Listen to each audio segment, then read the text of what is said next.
인류가 개발한 가장 강력한 항생제에도 죽지 않는 슈퍼박테리아가 최근 국내에서 처음 발견됐습니다. 더구나 이 세균의 유전자는 전파가 잘 되는 성질을 가지고 있어서 보건당국이 바짝 긴장을 하고 있다는데요.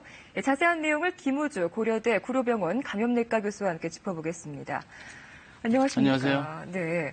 그러니까 지금까지 개발된 강력한 항생제로도 더 이상 듣지 않는 슈퍼박테리아가 발견이 됐다는 건데 이게 어떤 종류의 박테리아입니까? 우리가 보통 세균을 gram 양성균, 음성균 둘로 나누는데 이제 gram 음성균에는 우리가 흔히 방광염 일으키는 대장균이 있습니다. 그래서 gram 음성균의 1차 치료제는 세팔로스포린인데 한 10여 년 전부터 세팔로스포린 내성 gram 음성균이 생겼어요.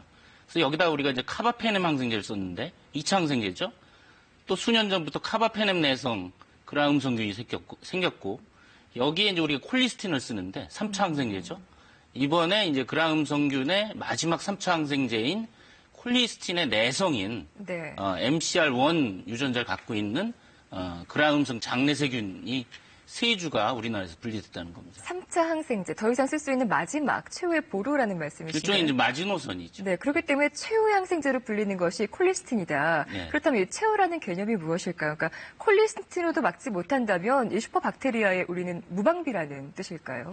그럴 수도 있습니다. 물론 지금 이 MCR1 콜리스틴 내성균이 아직은 소수입니다. 네. 그렇기 때문에 이제 새로운 약을 개발해서 치료하거나 기존에 있는 항생제를 두세 가지를 복합을 해서 치료하거나 아니면 뭐 소독을 통해서 제거하거나 여러 가지 전략은 있습니다. 전혀 뭐 무방비 상태, 치료 전략이 없는 건 아닙니다. 네, 이번에 발견된 이 슈퍼박테리아를 뭐라고 부른다고 하셨죠? MCR1인데요. 네. 모바일 콜리스틴 레지스탄스 1인데 이것은 2015년 작년 12월 중국에서 처음 보고를 했습니다. 그전에는 보고가 없었는데 중국에서 돼지하고 가금류, 환경, 사람에서 분리를 해서 보고를 했고 이후에 전 세계 뭐 유럽이나 미국이나 아시아, 아프리카 4대륙에서 우후죽순으로 우리나라도 있다. MCR1 콜리스틴 내성 gram 음성 장내세균이 주로 가축, 또 환경, 또 사람에서 분리되는 것이 여기저기서 보고되고 있습니다. 근데 이제 국내에서는 이번이 첫 발견이라는 거죠? 국내에서 사람에서 분리된 거는 이번에 세 개가 이제 첫 분리됐고 2013년, 15년에 우리나라에서도 가축에서 분리된 바가 있습니다. 지금 추정컨대는 중국에서도 사람보다는 돼지나 뭐 가금류나 뭐 터키나 이런 칠면조나 이 환경이 가축에서 항생제 콜리스틴을 많이 쓰면서 콜리스틴 내성 gram 음성 장내균이 생기고 이것이 사람이 고기를 섭취하면서 감염되지 않았나. 네. 그러니까 가축이 보유 동물이고 사람은 2차 감염된 걸로 지금 추정하고 있습니다. 그럼 이번에는 어느 지역에서 어떤 경로로 발견됐는지 그게 궁금하거든요. 지금 질병관리본부 보도자료에 의하면 아직 세 가지 균주가 분리된 환자의 임상소견, 또 중증도, 치사율 이런 자세한 역학조사 결과는 없습니다. 앞으로 이제 나올 걸로 예상되는데 뭐 중국이나 전 세계 보고 사례를 보면 이 MCR1 콜리스틴 내성 gram 음성 장내세균은 보통 요로 감염, 방광염 같은 경우, 네. 폐렴, 또 폐혈증 이런 걸 일으키고 보통은 지금 건강한 사람에서는 잘 문제가 안 되는 일부의 경우는 균만 보균하고 있고 아무 증상이 없는 무증상 감염 사례도 있습니다. 하지만 분명히 전파가 빠른 박테리아라는 거죠. 이 점은 좀 우려할 만합니까? 예, 지금 이 모바일이라는 뜻이 이 내성 유전자가 콜리스틴 내성 유전자가 세균 안에 세포 안에 플라즈미드라고 하는 물질이 있습니다. 이 물질이 세균이 증식하면서 자손대로 전달이 됩니다. 그러니까 아버지에서 자식대로 콜리스틴 내성 유전자가 전달이 되고 또 이 세균이 다른 세균하고 서로 접합, 키스를 하면 이 내성 유전자를 또 전달시켜줍니다. 그래서 다른 내성 유전자보다 세균 사이에서 전파가 빠르다 이렇게 얘기하는 겁니다. 무엇보다 뭐 이번 사례에서는 그 대형 병원 내에서 감염 사례가 확인이 돼가지고 이게 또 충격적인데 슈퍼박테리아에 대한 감염이 알려지면서 사실 우려가 많지만 병원 안에서 슈퍼박테리아뿐만 아니라 뭐 일반 박테리아에 의한 감염 사례도 덜어 있지 않았습니까? 네, 많습니다. 뭐 이 병원은 특히 대형 병원은 노약자나 뭐 면역이 떨어진 환자도 많고 감염 환자도 있고 항생제도 많이 쓰게 되고 그러다 보니까 내성균들이 많죠. 특히 중환자실 같은 경우는 내성균들이 많아서 감염 관리를 하게 됩니다. 이 환자를 격리를 하거나 손 씻기를 하거나 뭐 덧가운을 입어서 이 감염 예방하거나 손 소독제로 이제 열심히 씻거나 여러 가지 이제 감염 예방 대책을 하고 특히나 작년에 메르스 유행 사태를 겪으면서 이 정부도 이제 이 대형 병원에 특히 뭐 병원 내 그 감염 관리를 철저히 해야 되겠다. 뭐 격리실도 확장하고 또 소독제 같은 것도 이제 비용도 산정해주고 또 감염 관리 전문 인력도 양성하고 아직도 갈 길은 멉니다. 왜냐하면 지금 대학병원에 가보시면 4인실, 6인실에 환자도 있고 보호자도 있고 간병인도 있고 의료진도 있다 보니까 그 안에서 내성균이 있는 경우에 확산될 우려가 있는 것이죠. 궁금한 것이 정확히 어떤 것을 슈퍼박테리아라고 부르는지 궁금했어요. 그러니까 우리가 항생제를 일반적으로 많이 사용하다 보면은 결국 내성이 생기게 되고 더 이상 이 내성 때문에 항생제가 듣지 않는 경우가 오잖아요. 이런 경우와 슈퍼박테리아는 다른 것이죠? 예. 그러니까 보통 슈퍼박테리아라고 하는 거는 현재 있는 항생제에 듣지 않는 거의 사용하고 있는 항생제에 듣지 않는 세균을 슈퍼박테리아라고 하는데 이번에 이제 내성 때문인가요? 예, MCR1도 해당이 되겠고 또 다른 예로는 우리가 방코마이신은 그람 양성균의 최후의 마지노선 치료제입니다. 그러니까 방코마이신 내성 황색포도 알균 이것도 이제 우리가 슈퍼박테리아라고 하는 것이죠. 하지만 결국에는 이번에 발견된 이 슈퍼박테리아에 대응할 수 있을 만한 항생제가 또 개발이 되겠죠.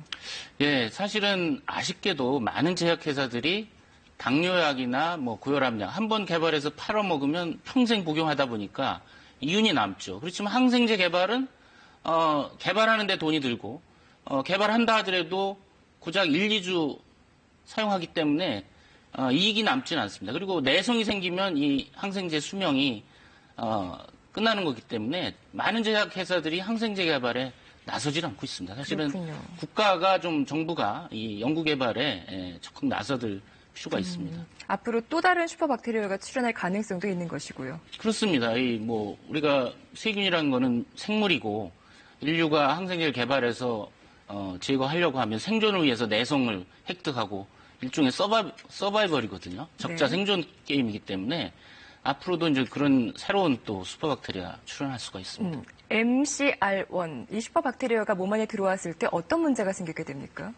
주로는 그 장에 주로 보유하고 있는데 그 방광염이라든지 또 상처 감염이라든지 또 폐렴도 일으킬 수가 있습니다. 하지만 복균자라고 하더라도 반드시 모든 것이 발병으로 이어지는 것은 아니지요. 예. 면역력이 좋은 사람들, 면역체계가 뛰어난 사람들의 경우에는 걱정하지 않아도 되는 상황인 거예요. 예, 보통 이런 슈퍼박테리아의 특징은 여러 가지 항생제 내성이긴 하지만 상대적으로 독성은 약합니다.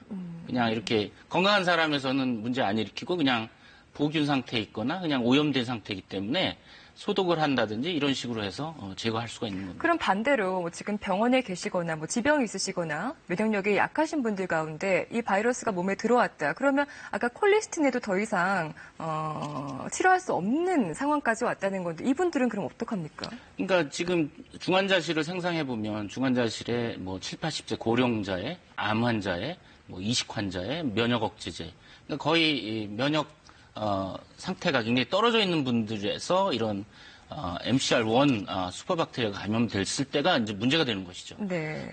지금 현재 콜리스틴을 마지막으로 썼었는데 이제 쓰지 못하게 되기 때문에 우리가 시험관에서 두 가지 정도 항생제를 테스트해서 만약 두 가지 항생제가 서로 시너지를 일으켜서 이 슈퍼박테리아를 죽이면 이제 투여를 하게 되는 이런 전략을 쓰게 됩니다. 우리나라가 다른 나라에 비해서 유독 항생제 처방량이 많다고 하잖아요. 그렇기 때문에 이것이 슈퍼박테리아가 계속해서 출현하는 것에 연관성이 있다고 볼 수 있을까요? 예, 우리가 항생제가 특히 이제 감기에서 항생제가 필요하지 않은데 이제 감기에서 항생제 사용량이 이제 OECD 국가들 중에서 한 상대적으로 30-40%가 높다. 평균보다. 물론 최근에 이제 10여 년 전부터 이제 감기에서 항생제 사용량을 심평원에서 각 의원별 공개하면서 과거에 한 75% 정도 사용하는 것이 지금 40% 중반으로 많이 감소가 됐지만 네. 여전히 감기에서 항생제 사용은 더 줄여야 됩니다.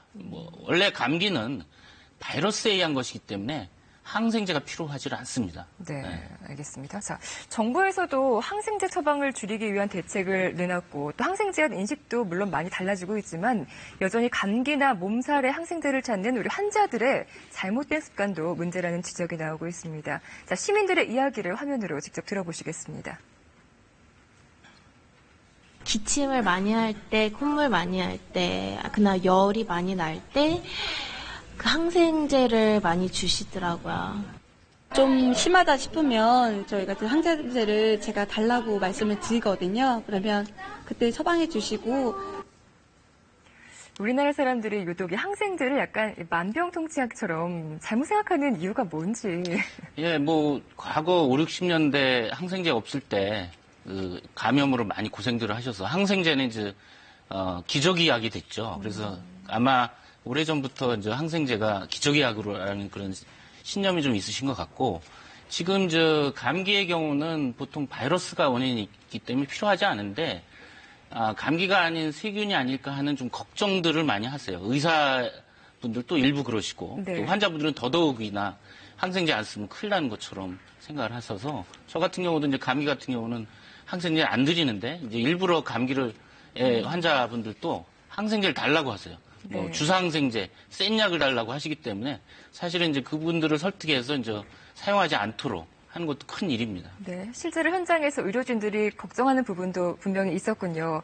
항생제를 잘못 사용해서 오히려 내성이 생겼던 경우 직접 진료하시면서 겪어보셨을 텐데 몇 가지 사례를 좀 들어주실까요? 그러니까 항생제가 이제 필요한 경우 뭐 폐렴이나 신우신염 같은 경우 우리가 하루에 3번, 일주일 또는 2주일 이렇게 복용하라고 이제 처방을 내리면 네.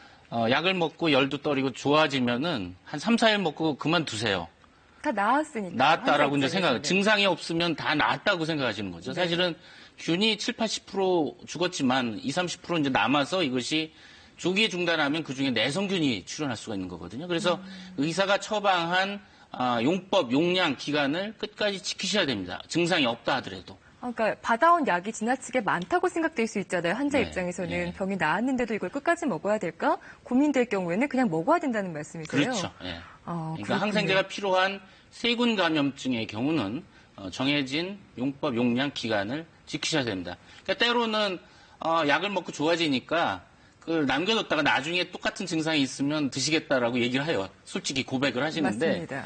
예, 그건 뭐 좋은 방법은 아니죠. 그것도 안 좋은 방법이라는 예, 거죠. 예. 그리고 감기에는 항생제가 굳이 필요 없다는 말씀도 네. 하셨고. 자, 그렇다면 개인적인 차원에서 이런 슈퍼박테리아에 대응하기 위해서 어떤 점들을 좀 주의하면 좋을까요?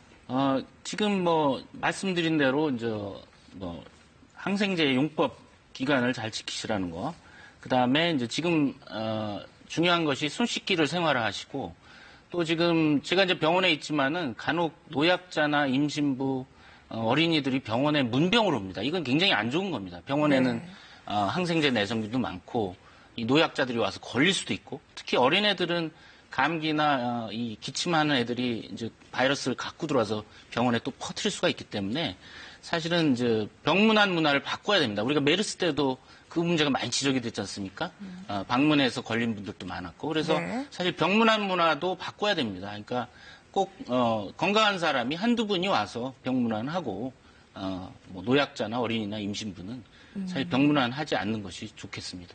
그러니까 뭐 항생제에도 듣지 않은 슈퍼박테리아라고 하니까는 좀 놀랍고 우려되는 부분도 많았는데 또 충분히 사전에 예방이 가능하다는 점도 알아두셨으면 좋겠습니다. 자, 김우주 고려대 구로병원 감염내과 교수와 함께했습니다. 고맙습니다. 네, 감사합니다.